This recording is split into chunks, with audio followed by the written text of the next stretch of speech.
जहाँ अर्जुन ने पूछा ना प्रश्न, स्थित प्रज्ञ से का भाषा समाधिस्थस्य केशवा, जिनकी प्रज्ञा स्थिर है उनका लक्षण क्या है, तो उनके लक्षण आज हम पूर्ण कथा के द्वारा देखने वाले हैं। बस एक ही बात जरूरी है, क्या हम जगे हुए हैं या हम सोए हुए हैं? तो कितने लोग सोए हैं, हाथ ऊंचा करें। तो 2-4 अभी भी पकड़े ही जाते हैं। तो चलो, मुझे इस बात की तसल्ली है कि पहले दिन ये प्रश्न हमने पूछा कि कितने लोग सो गए, तो 50% से भी ज़्यादा लोगों ने हाथ ऊंचा किया था। और आज तीसरे ही दिन बाद हम यही प्रश्न पूछते हैं तो हाथ कम हो चुके हैं। इसका मतलब क्या है पता है? इसका मतलब हमारा ध्यान कथा में रहने लगा है, और इसका मतलब ये है कि हम अब सजग हो रहे हैं, अब हम ठीक से कथा सुन रहे हैं। तो ये तो उपलब्धि है ना, तो ताली तो बजाना चाहिए। हमने तो कितनी बड़ी प्राप्त कर ली बात, इतनी बड़ी बात प्राप्त कर ली, और हमें इस बात का चाहे भले गर्व ना हो, पर हाँ इस बात की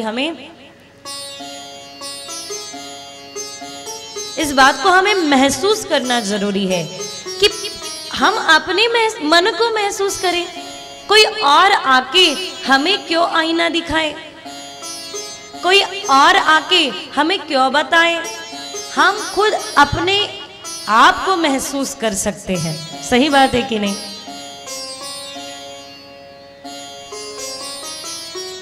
बार बार खुद को आईने में क्या झांक के देखते हो? बार बार खुद को आईने में क्या झांक के देखते हो?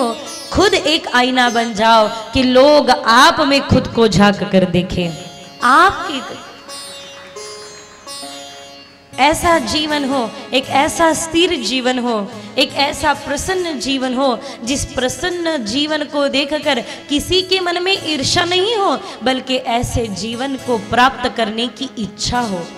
मैं एक बात बताऊं आपको, अगर आपका ऐसा मंतव्य है कि मेरे आनंद को देखकर कोई लोग ईर्ष्या रखते हैं, तो एक बात जरूर याद रखना, दूषित अगर कोई है तो वो उसका मन नहीं है, हमारा ही मन है।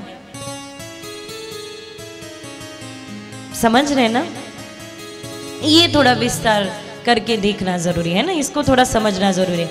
अगर हम कहते हैं कि मेरे प्रसन्नता से, मेरे आनंद से कोई ईर्ष्या रखता है, किसी के मन में मेरे आनंद के प्रति ईर्ष्या है या फिर दुख है, ईर्ष्या है, जलसी है, तो समझ लेना उसका मन दूषित नहीं है, मेरा ही मन दूषित है। क्योंकि हम जैसा कर्म करते हैं वैसा कर्म का फल पाते हैं।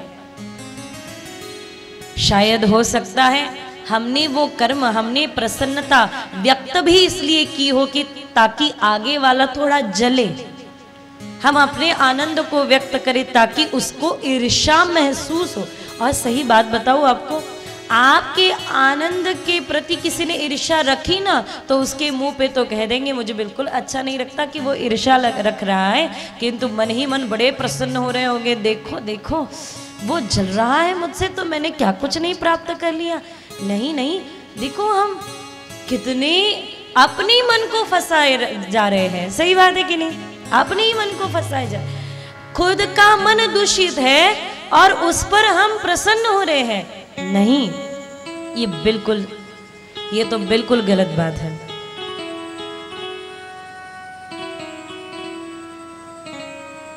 हमारा जीवन ऐसा हो जिस जीवन को देखकर, जिस व्यक्तित्व को देखकर लोगों ने ये नहीं कहना चाहिए, ईर्ष्या भाव तो दूर रहा, बस मन में यही आए कि ऐसा जीवन क्यों ना मुझे भी मिल जाए।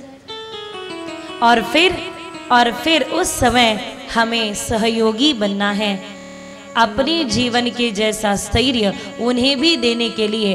पर जो पहले मिला है वही बांट पाओगे ना, बांटोगे तब जब अपने पास होगा, तो पहले उसे हासिल करना पड़ेगा। आपके पास बहुत संपत्ति हो और किसी ने कहा कि मुझे ना आपको और ज़मीन देना है, तो आप कहोगे पहले से बहुत ज़मीन है और ज़मीन का टुकड़ा लेके कहाँ रखो। किसी ने कहा मुझे आपको भोजन खिलाना है, तो आप कहोगे हम तो पेट भर के खाना खा के आए हैं, जो भूखा है उसे दे आओ। जो भूखा है उसे दे आओ। पर आप आनंद को बांटने निकलो, आनंद बांटने निकलो, प्रसन्नता बांटने निकलो, तो वो चाहे राजा क्यों न हो, उसके जीवन में बहुत बड़ी उपलब्धि क्यों न हो, फिर भी आनंद लेने के लिए वो तैयार बैठा रहेगा। तात्पर्य ये है, हमारी चेतना में आनंद को समाने के लिए बहुत जगह है, पर्याप्त नहीं है, बहुत जगह है। और आनंद बांटना है, जिसका संग्रह करते हैं वो तो विषाद हो जाता है, और जिसे बांटते हैं वही प्रसाद बन जाता है। और हमारा जीवन का अनुभव यही है कि प्रसाद कभी खत्म नहीं होता, प्रसाद तो बढ़ते जाता है, बढ़ते जाता है और बढ़ते जाता है।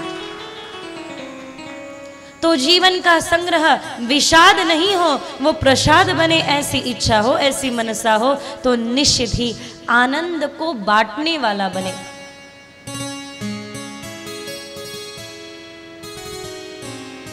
समझ रहे हैं ना?